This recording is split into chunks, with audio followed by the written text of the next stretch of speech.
Hello everyone, আসসালামু আলাইকুম। কেমন আছেন আপনারা? আশা করি ভালো আছেন, সুস্থ আছেন।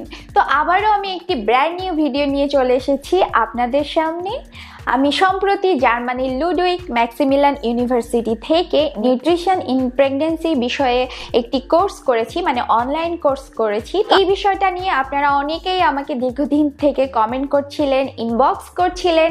তাছাড়া আমি বুঝতে পারতাম যে অনেক কাপলদের মধ্যে এই সমস্যাটা দেখা দিয়েছে, তাই আমি এটা নিয়ে আজকে ভিডিও তৈরি করছি।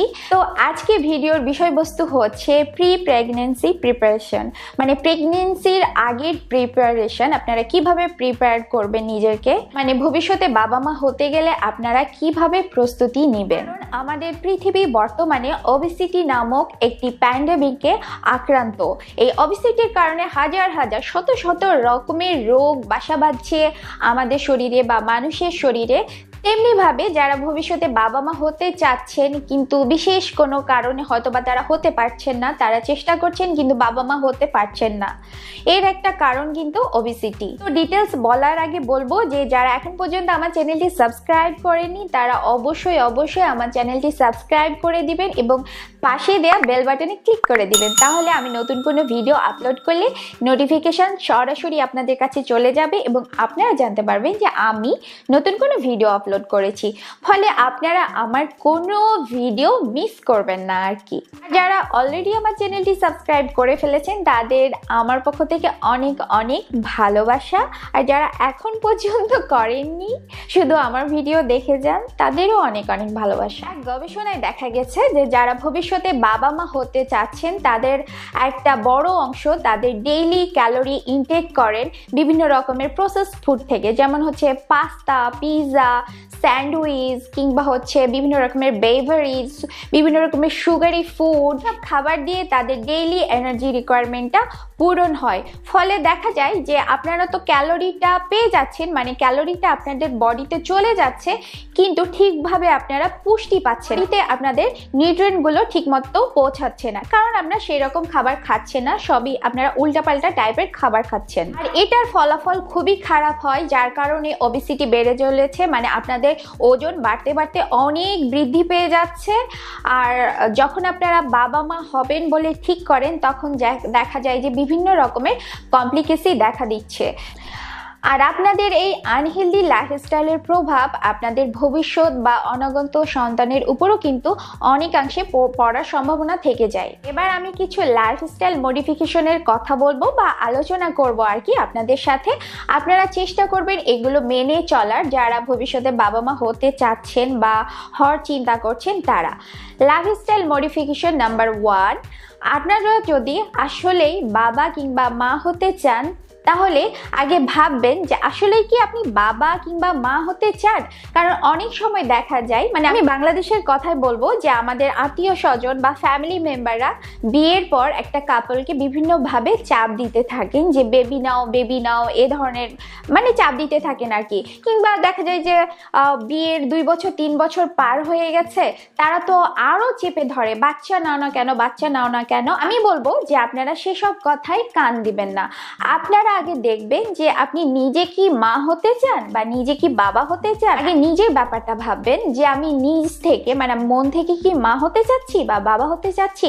আপনি যখন মন থেকে চাইবেন আপনি তখনই ঠিক করবেন যে হ্যাঁ আমি হতে চাই, আমি বেবি নিতে চাই।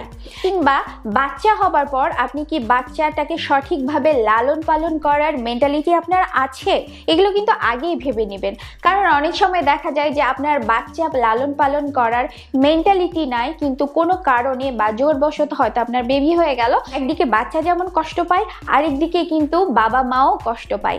তাই আগেই আপনি চিন্তা করে নেবেন যে আপনারা কি বেবি নেওয়ার জন্য প্রিপেয়ার্ড, এটা কিন্তু আগেই ভেবে নেবেন। লাইফস্টাইল মডিফিকেশন নাম্বার 2, মানে 2 নম্বরে কি থাকছে।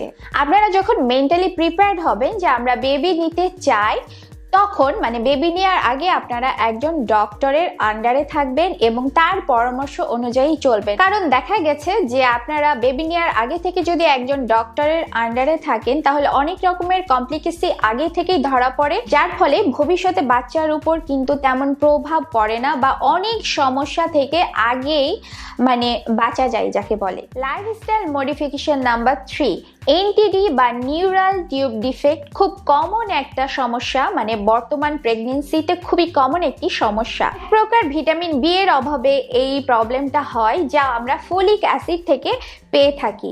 তাই ভবিষ্যতে সন্তান জন্ম দেওয়ার প্রিপারেশন হিসেবে একজন মাকে প্রতিদিন 400 মিলিগ্রাম ফলিক অ্যাসিড খাওয়া উচিত। এই ফলিক অ্যাসিড এমনই গুরুত্বপূর্ণ একটি উপাদান যার অভাবে মেয়েদের টিউবে বিভিন্ন রকমের ডিফেক্ট দেখা যায়। তো আপনারা বেবি নেওয়ার আগেই সচেতন থাকবেন যে আপনারা ঠিকমতো ফলিক অ্যাসিড খাচ্ছেন কিনা, তাই অবশ্যই একজন ডাক্তারের আন্ডারে থাকবেন আপনারা। লাইফস্টাইল মডিফিকেশন নাম্বার 5, প্রেগনেন্সির আগেই আপনাকে আপনার মেন্টাল হেলথ নিয়ে ভাবতে হবে। এমন হয় যে অনেক সময় ফ্যামিলিতে বিভিন্ন প্রবলেম থাকে বা আপনি অনেক রাগী, জেদি, এই বিষয়গুলো খেয়াল রাখতে হবে। মানে মানসিকভাবে আপনাকে কুল ডাউন থাকতে হবে, কারণ আপনি যদি মানসিকভাবে কুল ডাউন না থাকেন, মানসিকভাবে সুস্থ না থাকেন, এর ইফেক্ট কিন্তু আপনার বাচ্চার উপর পড়বে বা বেবি কনসিভ হতে সমস্যা হতে পারে। এই জন্য আপনারা ব্রিদিং এক্সারসাইজ করতে পারেন, কারণ ব্রিদিং এক্সারসাইজ খুব ভালো, মানে মানসিকভাবে মেন্টালি খুব ফিট থাকা যায় যাকে বলে। তো আপনারা ব্রিদিং এক্সারসাইজ করতে পারেন। ব্রিদিং এক্সারসাইজ নিয়ে আমার একটি ভিডিও আছে আমার চ্যানেলে, এটির আমি লিঙ্ক দিয়ে দেবো, আপনারা সেটি প্র্যাকটিস করতে পারেন। লাইফস্টাইল মডিফিকেশন নাম্বার 6, একটা বিষয় আমি লক্ষ্য করেছি যে আমাদের সমাজে সাধারণত কি হয় যে কোনো ফ্যামিলিতে বা মানে কোনো বাবা মা বেবি নিতে গেলে সাধারণত মায়েরাই, মানে মেয়েটি যত কষ্ট করেন, মানে তার যদি ওভারওয়েট থাকে সে ওয়েট কমাতে চায় কিংবা অনেক কিছু মেনে বেছে চলতে চায় যাতে হচ্ছে সে বেবি তাড়াতাড়ি কনসিভ করতে পারে। কিন্তু একটা কথা আমি বলবো যে একজন মেয়ে কিন্তু কষ্ট করে যায়, সে ওভারওয়েট থেকে নর্মাল একটা ওজনে আসে, মানে কাঙ্ক্ষিত ওজনে আসে, সে হেলদি লাইফস্টাইল ফলো করে, অনেক কষ্ট করে, কারণ কি সে কনসিভ করতে চায়। কিন্তু আরেকটা কথা বলবো যে বেবি কনসিভ করতে হলে মেয়ে বা মা কিন্তু অর্ধেক অংশ, আরও অর্ধেক অংশ কিন্তু কিছুই করেন না। মানে যিনি বাবা হবেন তিনি কিন্তু কিছুই করেন না, তিনিও দেখা যায় যে অনেক ওয়েট থাকে, ওভারওয়েট থাকে, তিনি কিন্তু ওজন কন্ট্রোল করেন না বা হচ্ছে তার কাঙ্ক্ষিত ওজনে আসে না, তার বিএমআই অনুযায়ী যত ওজন হওয়া উচিত তিনি কিন্তু আসে না। দেখা যায় যে একজন বাবা সিগারেট খান কিংবা হচ্ছে রাত জেগে থাকেন বা অ্যালকোহল পান করেন, আনহেলদি লাইফস্টাইলে চলতে থাকেন। কিন্তু বেবি কনসিভ করার জন্য একজন মাকে যেরকম সুস্থ থাকা দরকার, মানে হবু মা বা ভবিষ্যতে যিনি মা হবেন সেই রকম বাবাকেও কিন্তু হেলদি লাইফস্টাইলে আসতে হবে।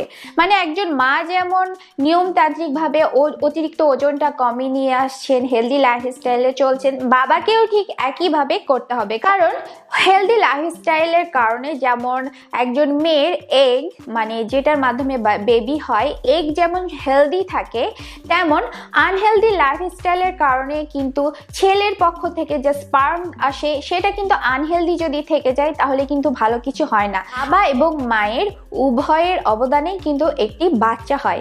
তাই একজন মাকে যেরকম হেলদি লাইফস্টাইলে আসতে হবে সেই রকম ভাবে একজন বাবাকেও আসতে হবে। দুইজনকে একটা হেলদি লাইফস্টাইল মেনটেন করতে হবে যদি আপনারা বাবা মা হতে চান। তাই আপনাদের দুইজনকে, মানে বাবা মা দুইজনকে সব সমস্যাগুলো থেকে বেরিয়ে আসতে হবে বা একসাথে চলতে হবে। আপনাদের দুইজনেরই হয়তো ওভারওয়েট আছে, দুইজনকেই কিন্তু একটি হেলদি লাইফস্টাইল বা হেলদি ডায়েটের মাধ্যমে কাঙ্ক্ষিত ওজনে আসতে হবে, দুইজনকেই হেলদি লাইফস্টাইলে চলতে হবে। এই জন্য আপনাদের দুইজনকেই মেন্টালি অনেক ভালো থাকতে হবে, আপনাদের রাতে ঘুমোতে হবে, আপনাদের টেনশন করা যাবে না, আপনাদের প্রচুর পরিমাণে পানি খেতে হবে, মানে দুইজনকেই করতে হবে, তাহলে সাকসেসফুলি আপনারা একটি হেলদি বেবি কনসিভ করতে পারবেন। আমাকে যেসব আপুরা কোয়েশ্চেন করছিলেন যে আপু বেবি কনসিভ করতে চাই কিন্তু বেবি কনসিভ হচ্ছে না বা এই জন্য কি করব, আপনাদের জন্যই এই ভিডিওটা আমি তৈরি করেছি, কিছুটা হলেও কাজে লাগবে।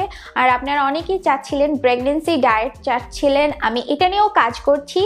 তো এটা পুরোপুরি রেডি হয়ে গেলে আমি প্রেগনেন্সি ডায়েটটাও হচ্ছে একটা ভিডিও তৈরি করে আপলোড দিব। আশা করি এই ভিডিওটা কিছুটা হলেও আপনাদের উপকারে আসবে। আর ফিউচার বেবিদের জন্য আমার অনেক অনেক ভালোবাসা আর আপনাদের জন্য অনেক দোয়া। আল্লাহ তাআলা যেন আপনাদের মনের ইচ্ছা পূরণ করে, আমি সেই দোয়াই করি। আজকে ভিডিওটি যদি আপনাদের ভালো লেগে থাকে তাহলে অবশ্যই আপনারা একটা লাইক দিবেন এবং শেয়ার করবেন। তাহলে আজকের মতো এখানে শেষ করছি। ভালো থাকবেন, সুস্থ থাকবেন, আল্লাহ হাফেজ।